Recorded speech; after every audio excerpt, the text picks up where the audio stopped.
Além de falar desse tema, eu também sou mãe de uma pessoa com deficiência. Né? Eu tenho um filho com 5 anos, autista, nível 3 de suporte, não verbal. Então, assim, eu conheço um pouco da realidade de vocês e sei como é. Né?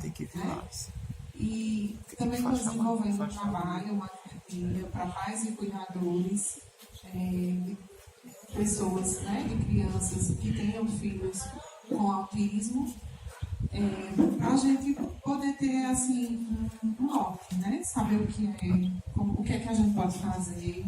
E assim que estiver pronto, eu quero vir compartilhar com vocês também esse produto, certo? Então, eu trouxe uma pequena palestra para a gente entender um pouquinho sobre a obesidade associada aos usos dos psicotrópicos. Porque a gente sabe, se fala muito, né? Ah, meu filho ganhou peso depois que começou a tomar algum certo tipo de medicação, e isso influenciou muito, né? Então, assim, o uso de psicotrópicos ele é fundamental para o tratamento de alguns transtornos mentais. Então, a gente sabe que ele age contra a ansiedade, a insônia, a depressão, a agitação, convulsão e psicose. Então, assim, eu vou trazer mais para a minha realidade, né, que eu tenho, que é o autismo, e como a gente diz, algumas deficiências, ela não vem sozinha. Parece que ela arrasta outras comorbidades. E a gente sabe que é bem comum o uso dessas medicações, né, para as crianças. Geralmente tem criança com autismo, que tem TDAH, que vai ter convulsão, e aí precisa tomar essas medicações, como a gente sabe, né? Então, a psicofarmacologia, ela estuda todos esses medicamentos, né? Então, porque a gente usa um termo mais genérico de falar psicotrópico, mas a gente sabe que tem os antipsicóticos, os ansiolíticos, os benzodiazepínicos, os anticonvulsivantes e os antidepressivos. Então, é uma gama de medicação que a gente resume tudo e chama psicotrópico. Que a gente sabe que muitas crianças, muitos filhos, né, de vocês fazem uso dessas medicações. E a gente sabe o quanto elas são importantes também, né? Porque vai evitar a criança ter convulsão, às vezes vai acalmar um pouquinho mais, vai dar uma estabilizada e a gente sabe que eles precisam fazer uso, né? Então, assim, as pessoas com deficiência que têm já uma tendência à redução do gasto calórico. Então, ela vai ganhar peso. Por quê? A gente sabe que, por exemplo, no meu caso, eu sempre vou fazer alguma atividade, eu vou estar em casa, eu vou me movimentar, eu vou caminhar, eu vou estar numa vida ativa. Então, isso faz com que eu tenha uma perda calórica, né? E a gente sabe que tem muita criança, por exemplo, as pessoas que têm a deficiência que precisam de uma cadeira de rodas. Então, a gente já sabe que a movimentação dela já não vai ser a mesma, né? E como é que a gente vai fazer? Essa pessoa, ela vai ter a tendência de ganhar mais peso. Não é verdade? Por quê? Porque ela não vai gastar tanta caloria como uma pessoa que tem essa mobilidade. Então, a gente já tem um ponto negativo. Pelos estudos que eu tive a oportunidade de ler, quando a gente vê a questão assim, então quer dizer que se eu usar o psicotrópico, eu vou ter a tendência, ou isso vai fazer alguma coisa lá no meu funcionamento que eu vou ganhar peso? Nem sempre. Mas aí eu já tenho a tendência a ter essa predisposição a ganhar peso. Então aí vai ser um fator positivo. Se a gente pensar que a pessoa com depressão, ela já fica mais reclusa em casa, né? Que às vezes, dependendo do nível da medicação que a criança tome, já vai deixar ela um pouco mais paradinha, mais quietinha. Então, isso vai contribuir para que a criança ganhe peso, certo? O que é que eu quero dizer com a minha fala?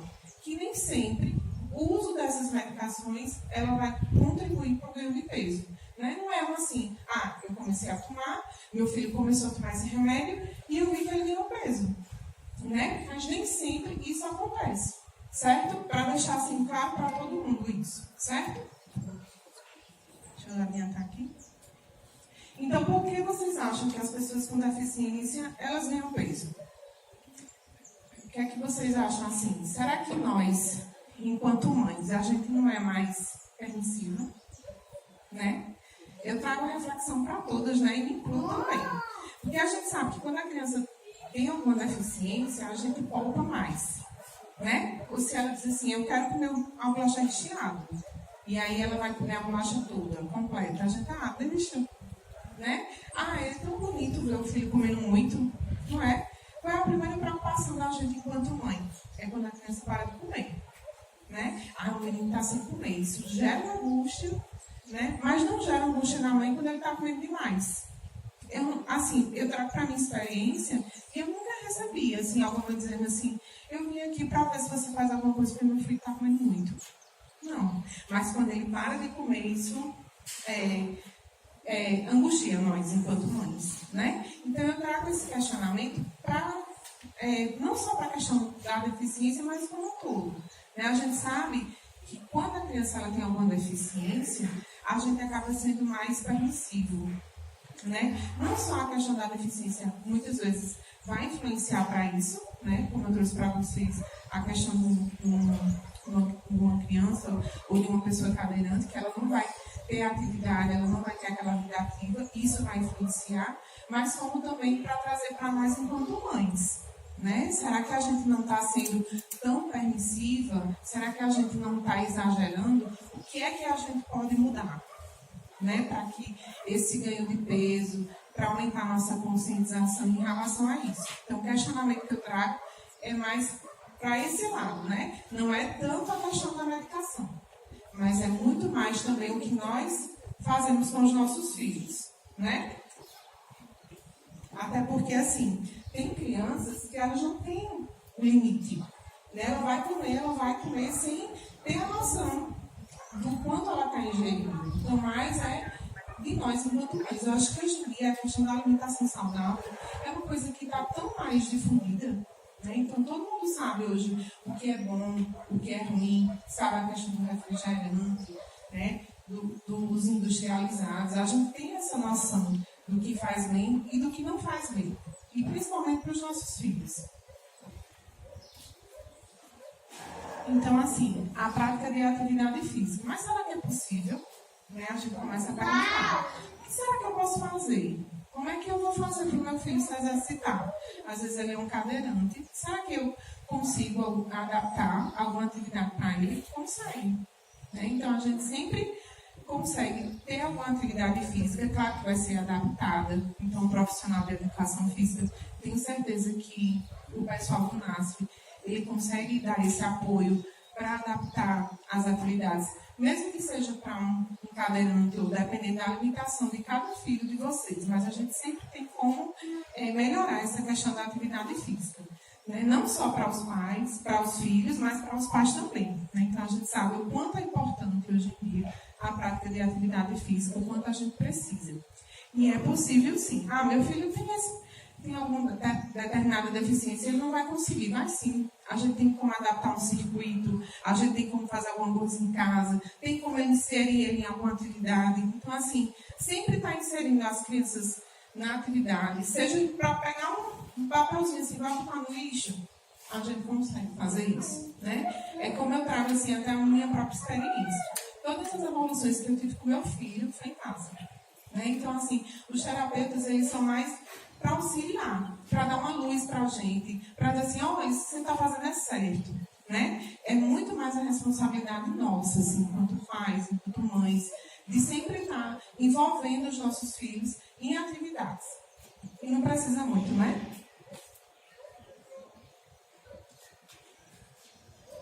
Então, assim, é possível, né? Respeitando a diferença dos indivíduos. Claro que a gente vai precisar de algumas adaptações, né? Não só para a atividade física, mas para tudo. Então, apesar das limitações, precisa encontrar formas de ser mais ativo no dia a dia, realizando as atividades individualizadas, né? Seja se eu ficar com meu filho, aí com uma determinada deficiência, mas ele consegue jogar uma bola. Então, o simples fato de você ficar numa cadeira e ele na outra, e você jogar uma bola, ali já é uma atividade física, já é uma brincadeira, já é uma interação, já é um gasto de energia, né?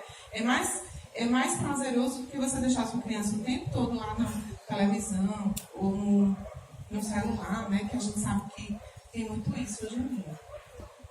Então, assim, pessoas com deficiência, elas devem consultar, né, os especialistas, o pessoal da área da saúde, para estar sempre adequando as atividades físicas, certo? E a gente sabe que como a gente pode estimular os filhos, né, a prática de atividade. Então, assim, como eu falei, ajudando eles ou inserindo eles em pequenas atividades. Meu filho consegue comer sozinho? Meu filho consegue... o que ele pode fazer sozinho? Eu sempre dou apoio para isso, né? Porque a gente precisa dos filhos o mais funcional possível, né? Como eu falo, né? Mãe de especiais é para ser eterna, mas a gente sabe que não é, né? Então, assim, a gente precisa, dentro da dificuldade, encontrar formas e meios dessa criança desenvolver o máximo, o que ela puder desenvolver, né? E esse olhar sempre, quem tem é a mãe. Porque vocês são conhecedores dos filhos de vocês, né? Vocês estão ali todos os dias. Então, é possível, né? É possível a gente encontrar formas. Será que se meu filho fizer isso não dá certo? Qualquer ideia que vocês tiverem, levem isso para os cuidadores dos filhos de vocês, né? Que faz toda a diferença. Então, assim, essa é a mensagem que eu tinha para hoje de manhã, né? Eu espero ter deixado alguma coisa, né, em vocês a respeito disso. Não é um tema fácil, né? E, assim, mais quando a gente chama um pouquinho da responsabilidade para nós, né, enquanto mães, mas é possível, certo? Eu tenho certeza que o pessoal do NASF vai dar um apoio enquanto nutricionista, então vai fazer muita diferença para vocês. E busquem que dá certo, certo? Muito obrigada pela atenção.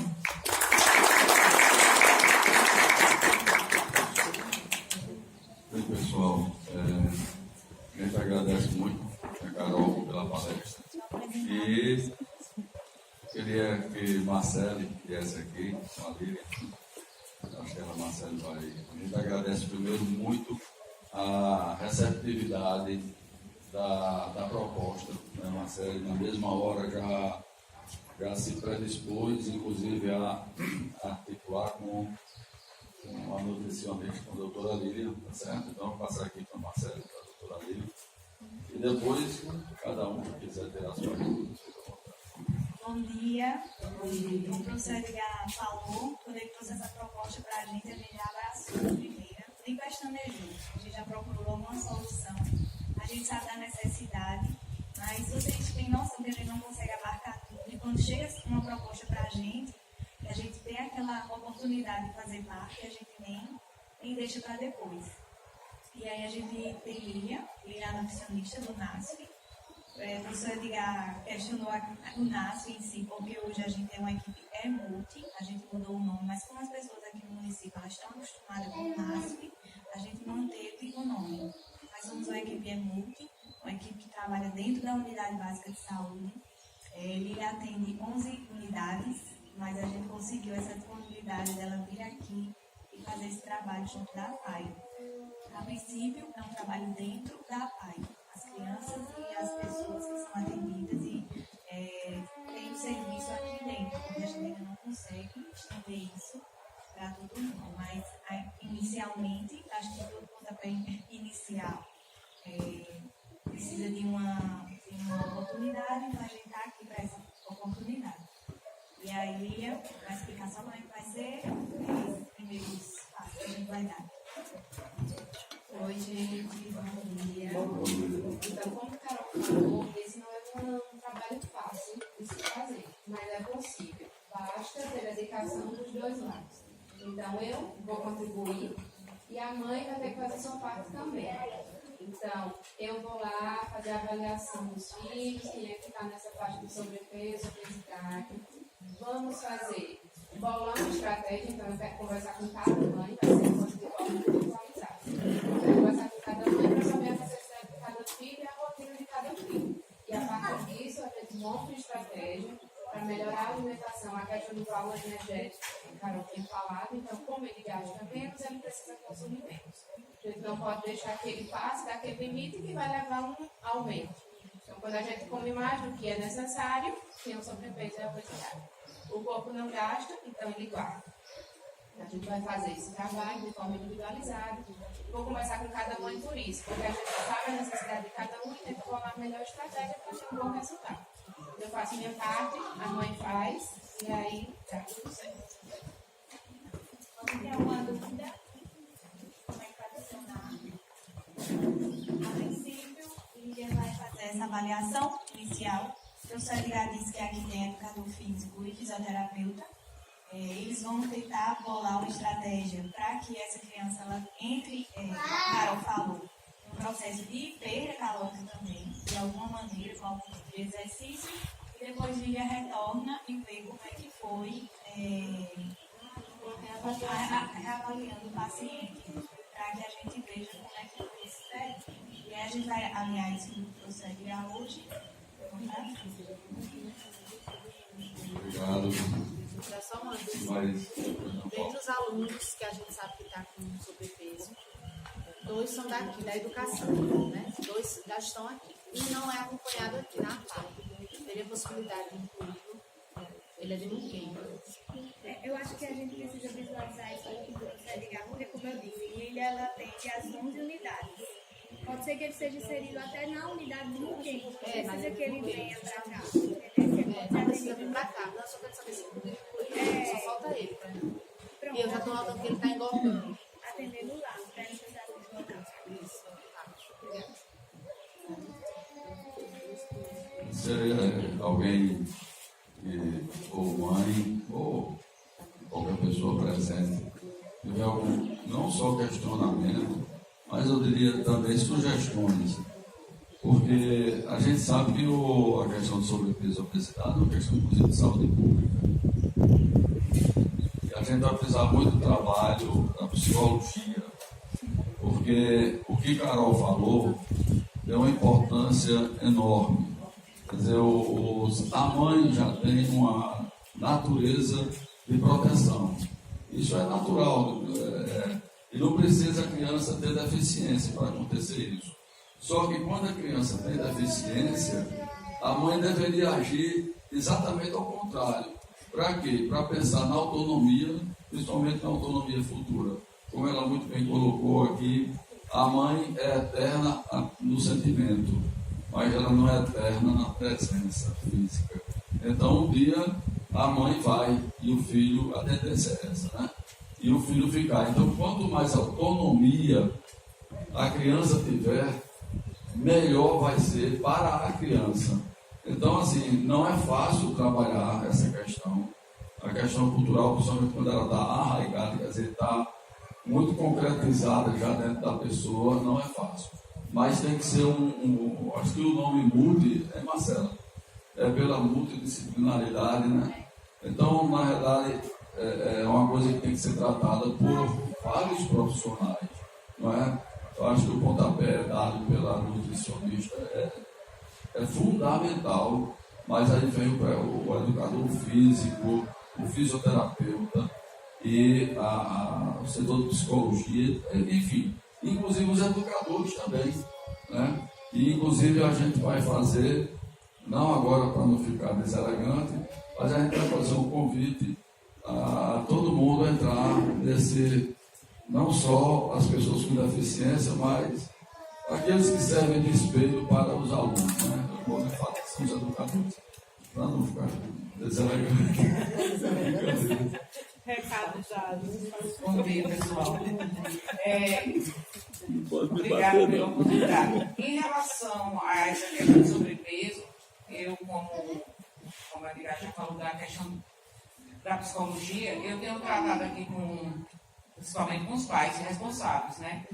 Essa questão, como ela é muito importante até para o bem-estar realmente desses nossos usuários. Por quê?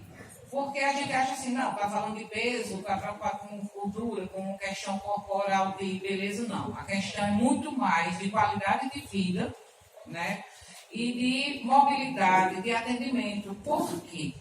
Eu acho que já foi colocado, mas nós temos hoje usuários que estão acima do peso, né, do sobrepeso, e fica muito difícil simplesmente você colocar de uma cadeira para outra.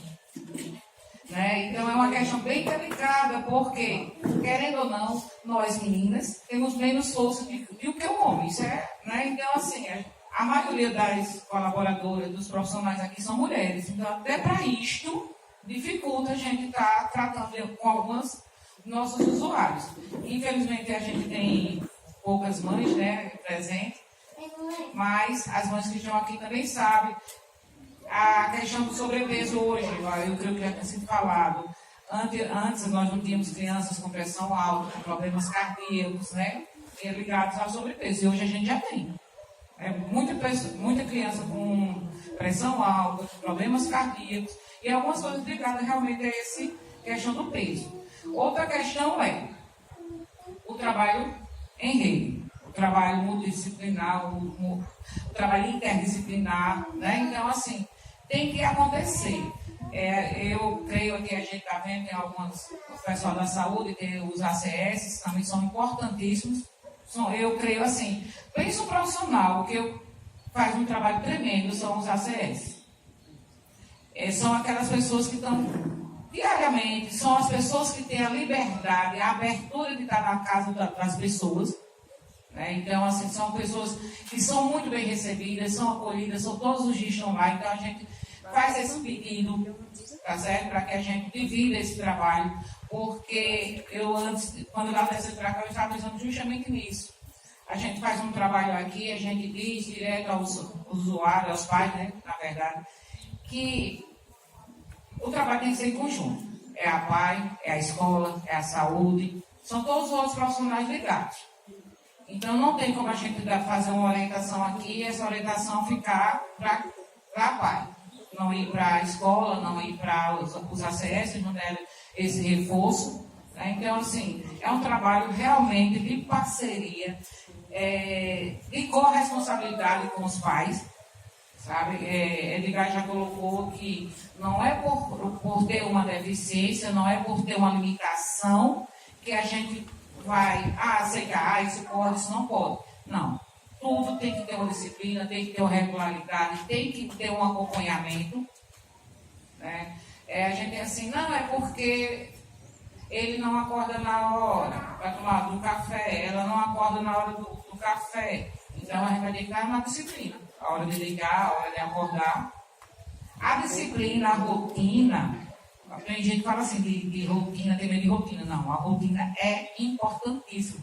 Em alguns casos, principalmente nos casos de algumas crianças autistas, a rotina é imprescindível. Ele precisa dessa rotina, ele precisa do horário de dormir, precisa do horário de acordar, precisa do horário de comer, tá certo?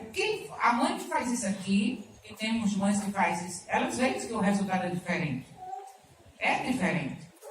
Então, assim, a luta da gente, o trabalho da gente, é para que o trabalho realmente aconteça e aconteça em parceria com vocês, mães, vocês profissionais. A gente vai sempre estar trabalhando a questão de rede, né? É rede, é um pegar na mão do outro, mas sempre com o mesmo ideal, sempre com o mesmo pensamento de buscar e de ajudar o máximo que a gente puder. Aqui nas sextas-feiras nós temos um encontro mais voltado na psicologia para os pais. E eu peço, encarecidamente, que as orientações, tanto minhas como das outras colegas, que vocês tentem fazer pelo menos uma vez, até para depois dizer se deu certo, se deu errado, né? Se eu não faço, não vou ter nem como dizer, não deu certo, não está valendo a pena. Faço e dê o retorno, diga para a gente se valeu a pena ter feito alguma coisa, porque é qualidade de vida. Eu gostei da fala de que o amor é eterno, né? Da mãe, que o amor é eterno, mas a permanência daqui da gente é passageira. Então, a ideia sempre é uma melhor qualidade de vida enquanto nós estivermos aqui. Tá certo? Obrigada. Um beijo. Pessoal, a faculdade, a palavra para questionar, né, pela dúvida, o que a gente tem consciência.